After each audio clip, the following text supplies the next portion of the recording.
빵집 목사의 뚜벅뚜벅 메시지. 안녕하세요, 김태현 목사입니다. 오늘부터는 우리 로마서를 묵상하도록 하겠습니다. 저는 개인적으로 성경 많은 책이 있지만 그 성경 중에서 가장 개인적인 도전이 되고 또한 신앙의 개념을 정리해주고 특별히 이 구원에 대해서 확신을 심어줬던 본문의 말씀이 바로 로마서입니다. 제가 목회를 하면서 로마서 강의를 시작했었는데 참 많은 변화들이 일어나는 성도들의 모습을 보았습니다. 그래서 여러분께서 한번 이 로마서를 기대하면서 또 한 절 한 절을 여러분이 잘 이렇게 묵상하면서 한 번쯤 이 기간에 우리 자신의 믿음뿐만 아니라 구원 또한 삶을 한번 점검해보는 그런 시간이 되셨으면 좋겠습니다. 또한 많은 은혜가 넘치는 시간이 될 줄로 믿고 이제 오늘부터 시작을 하겠습니다.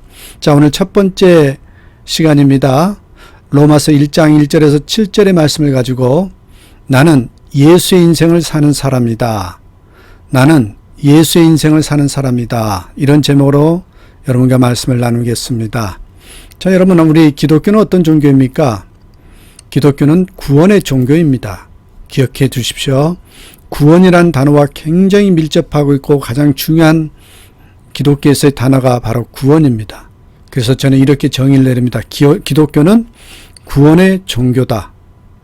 여러분, 훌륭한 인격과 또한 성품을 갖기 위해서는요, 굳이 여러분 예수만 믿어야 할 필요는 없습니다. 불교도 불경대로 제대로만 믿는다면 좋은 사람이 될 수 있고요. 유교도 제대로 믿고 생활한다면 훌륭한 사람이 될 것이 틀림없습니다. 불교와 또 유교나 또 다른 종교를 믿어도 훌륭한 사람이 될 수 있지만 여러분, 구원을 얻으려면 예수를 믿어야 합니다. 요즘 꼭 예수를 믿어야만 구원을 얻는 것이 아니라 미신이나 사이비 종교만 아니라면 어느 종교를 믿어도 같은 결론에 이른다고 주장하는 사상이 널리 퍼지고 있는데요. 소위 말하면 종교다운주의인데 아닙니다. 성경은 우리에게 분명히 얘기를 합니다. 자, 성경으로 한번 정확하게 우리가 분별력을 가지고 기준을 한번 살펴보겠습니다. 성경이 뭐라고 얘기합니까? 사도행전 4장 12절 말씀 옆에 써놨습니다. 보십시오. 다른 이로서는 구원을 얻을 수 없나니 천하 인간의 구원을 얻을 만한 다른 이름을 우리에게 주신 일이 없음이니라. 오직 예수님만이 또 예수 이름만이 우리에게 구원을 주시는다. 이 말씀입니다. 자, 서론적으로 한번 로마서를 잠깐 살펴보겠습니다. 로마서는 16장으로 이루어졌는 짧은 책이지요. 그렇지만 이 로마서에는요, 구원의 도리와 또한 구원받은 성도의 삶이 어떠해야만을 보여주는 위대한 책입니다. 다시 말하면 구원의 원리와 또한 구원의 확신에 이르는 그 모든 과정을 보여주고 또한 구원받은 성도들이 어떻게 살아있는지를 보여주는 그런 여러분 성경책 중에서 가장 위대한 책 중에 한 권이다. 이렇게 말씀을 드릴 수 있겠습니다. 20세기의 위대한 신학자 중에 칼바르트가 있는데요. 그분이 로마서 주석을 썼어요. 그런데 로마서 주석을 마치고 이제 이렇게 책을 냈을 때 많은 신학자들은 그것이 신학의 운동장에 떨어지는 원자폭탄과도 같다. 그렇게 표현을 했습니다. 그 정도로 로마서가 많은 사람들에게 영향력을 끼쳤다라는 것입니다. 그런데 로마서가 이렇게 영향력을 끼친 이유가 뭐냐면 성경의 모든 책 중에서 이 믿음의 본질을 가장 명쾌하게 잘 설명해주는 책이기 때문에 그렇습니다. 이 루터 아시죠? 종교개혁을 일으켰는데 이 로마서 1장 17절의 말씀에 힘입어서 오직 믿음으로 솔라 피데 그렇게 구호를 외치면서 이 종교개혁 기파를 들었습니다. 바로 로마서에 있습니다. 또 웨슬리, 여러분 우리 감리교의 창시자인데 요 실패한 선교사였는데 그가 로마서 1장 말씀을 통해서 변화되고 여러분 또한 기가 막힌 사역을 이루어냅니다. 어거스틴 아시죠? 로마서 13장 11절 이하에 있는 말씀을 통해서 이렇게 거듭나고 변화된 역사가 일어나게 됐죠. 그렇습니다, 여러분. 로마서는 그만큼 파워풀한 정말 구원의 믿음에 관한 분명하게 우리에게 제시해주는 책이라는 것입니다.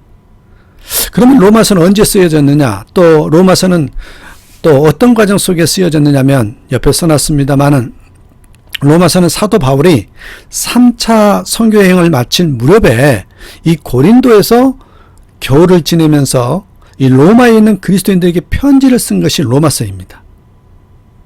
바울은 로마에 한 번도 가본 일이 없었어요. 그러나 절실히 원했습니다. 로마에 가기를. 그 이유가 뭐냐면 로마에 있는 성도들에게 복음의 능력을 전하고 싶었기 때문입니다. 여러분 그렇습니다. 그렇다면 우리가 로마서의 주제를 한번 볼까요? 로마서의 핵심 주제는 뭐냐면 여러분 사람이 예수님을 믿음으로 말미암아 의롭다함을 얻는다. 요 신학용어로는 칭의라고 합니다. 칭의. 그 주제를 달리 표현하면 여러분 오직 예수입니다. 오직 예수라고 말할 수 있습니다. 저는 이 표현을 자기의 인생을 사는 사람이 그리스도가 아니라 예수의 인생을 사는 사람이 진정한 그리스도인이다. 이렇게 말하고 싶습니다.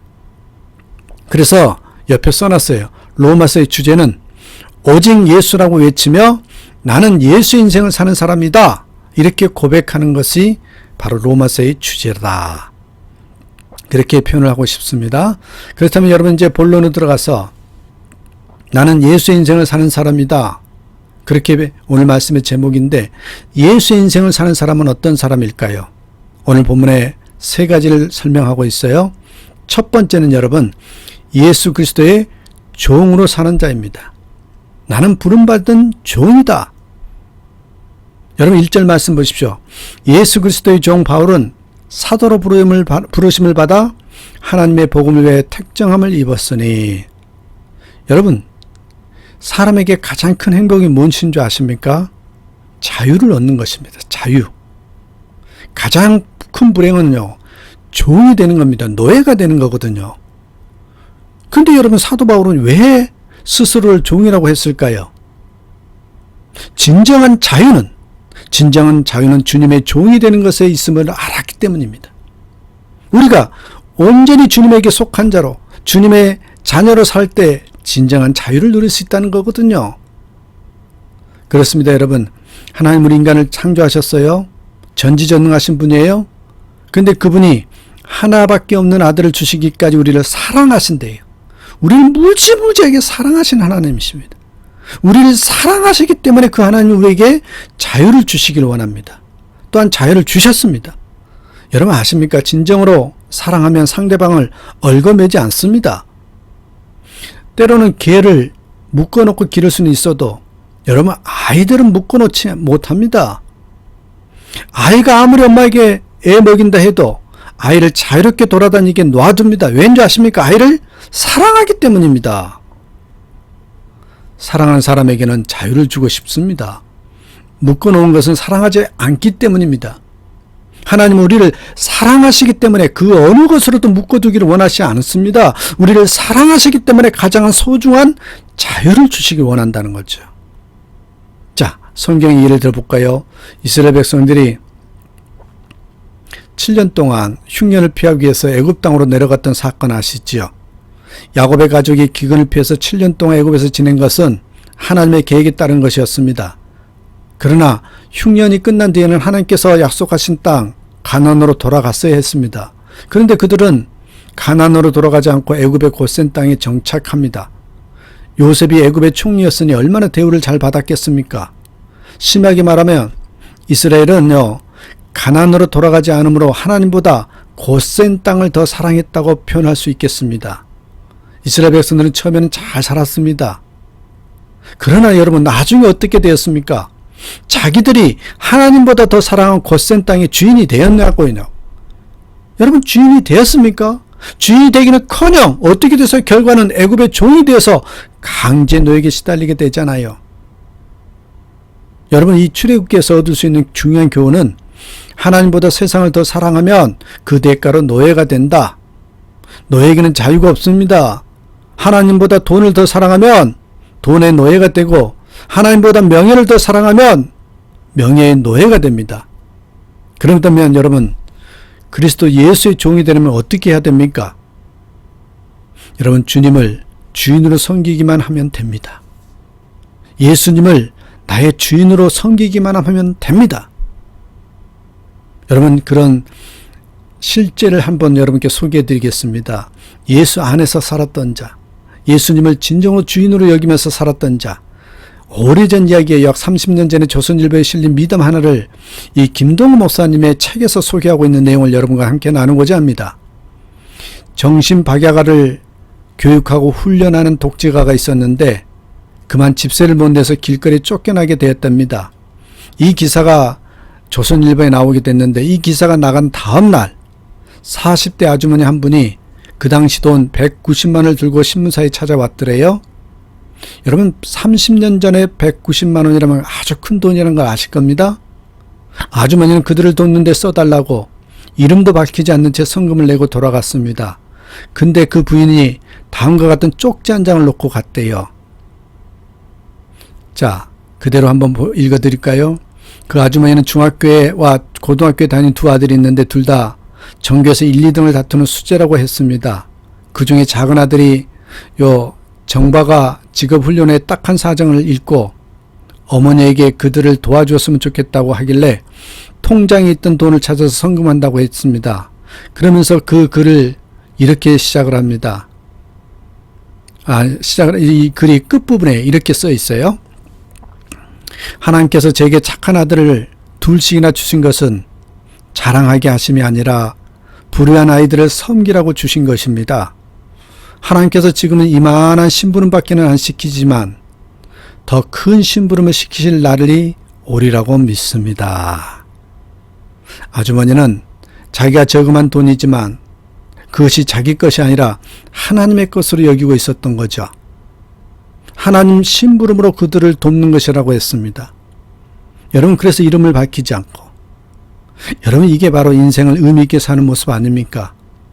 이 모습이 여러분 사도 바울이 자신을 주님의 종이라고 여기고 절대 복종했던 그 모습 아닙니까?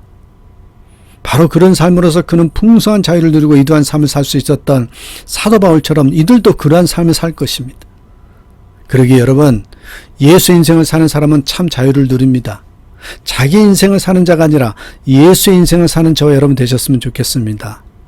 두 번째입니다. 여러분 예수의 인생을 사는 사람은 어떤 자이냐? 여기 써 있죠. 확고한 사명을 갖고 사는 자입니다. 사명입니다. 자, 1절 하반부의 말씀 볼까요? 사도로 부르심을 받아 하나님의 복음을 위하여 택정함을 입었으니 이 구절을 보면 사도 바울이 나는 누구인가? 나는 무엇을 위해서 사는가? 그것에 대해서 확고한 삶의 목표와 소명이 있었음을 알 수 있습니다. 그렇죠, 여러분? 우리가 예수 인생을 살려면 삶의 목표와 사명이 분명해야 합니다. 왜 사는지, 무엇을 위해서 사는지 모르고 여러분 열심히 살면 성공하기도 힘들지만 성공해도 성공한 후에 공허함을 느낍니다. 그런 의미에서 여러분 열심히 사는 것도 중요하지만 더 중요한 것이 삶의 목적을 분명히 하고 사는 거예요. 예수님은 뚜렷한 삶의 목표가 있었습니다. 그게 뭐였어요? 바로 십자가를 지는 것이었습니다.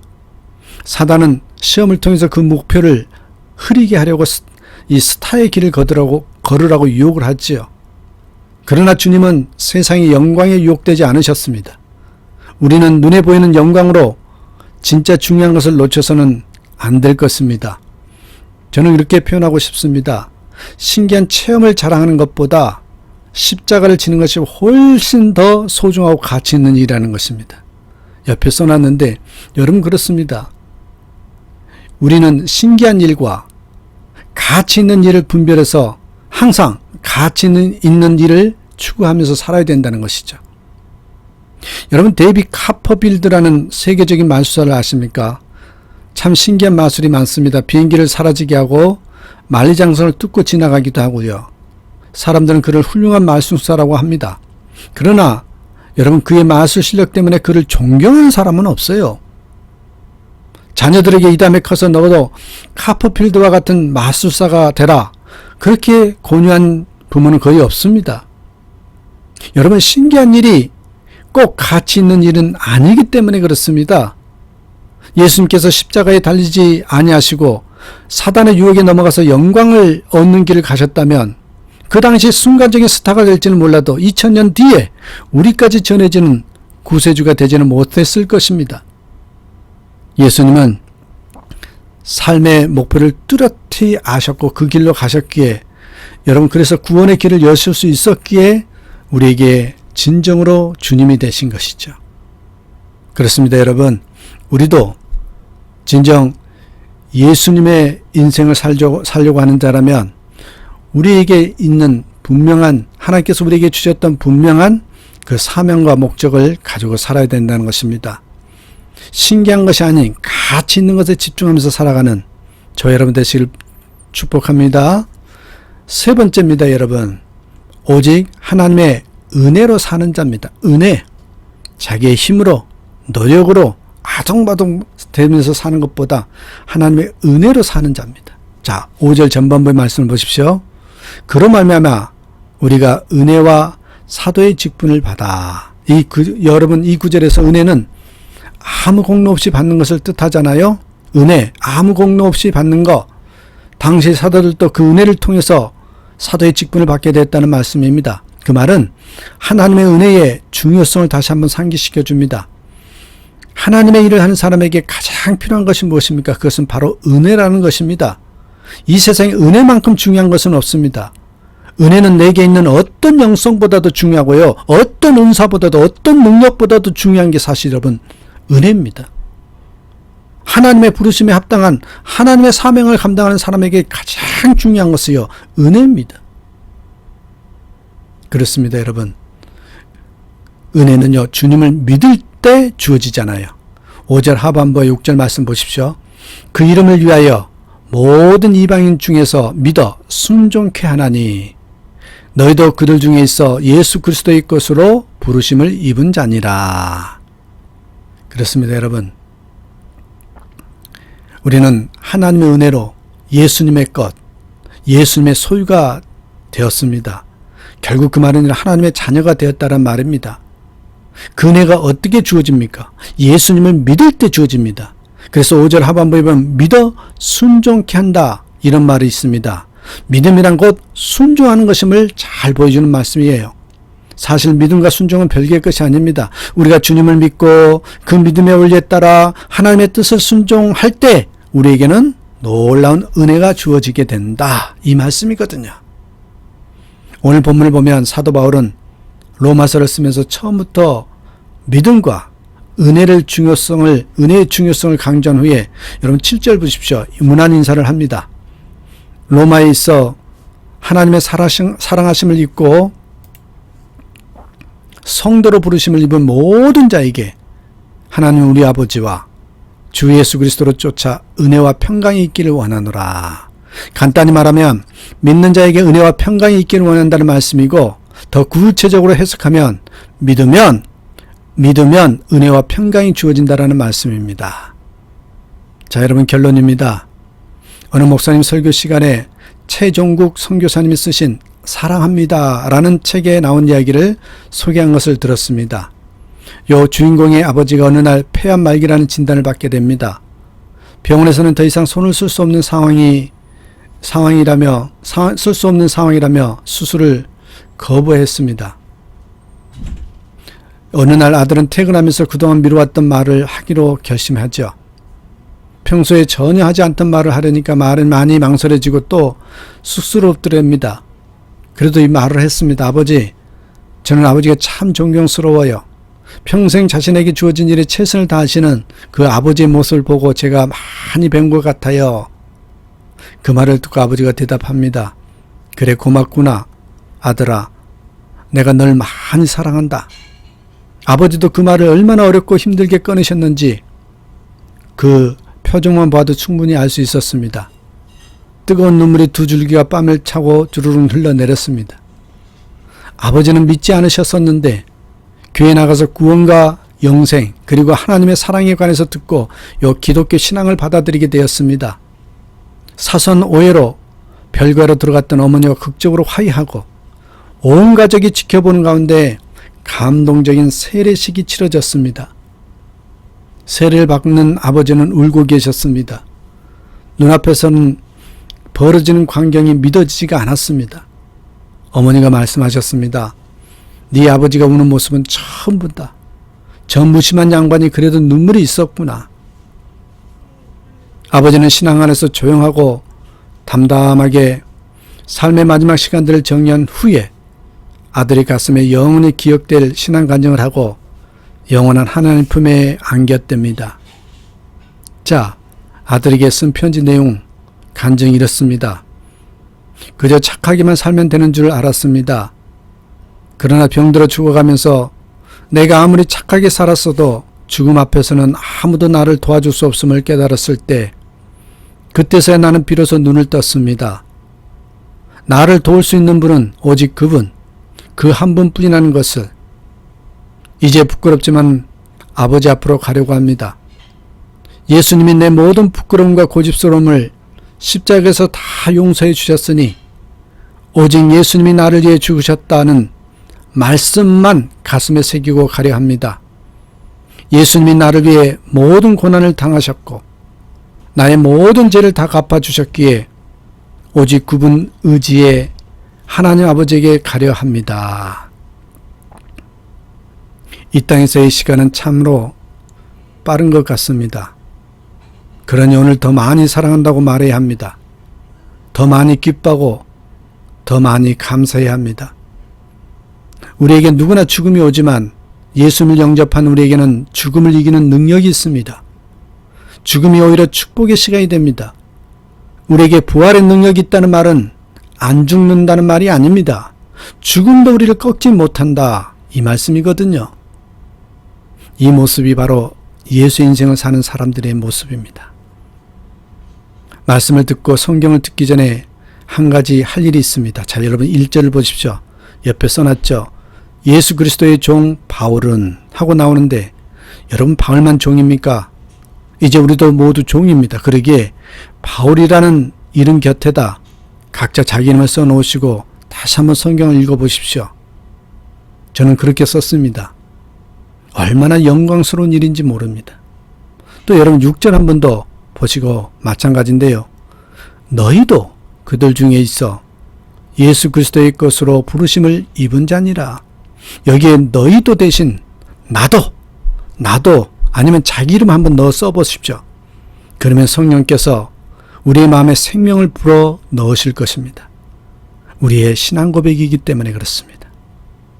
부디 여러분 자신의 인생을 사는 자가 아니라 예수의 인생을 사는 자로서 참된 구원의 확신 가운데 살아가는 저와 여러분 되시기를 주님의 이름으로 축복합니다. 오늘도 주 안에서 기뻐하시고 주님 때문에 행복하다고 고백하는 복된 날 되시기를 간곡히 부탁드립니다. 감사합니다.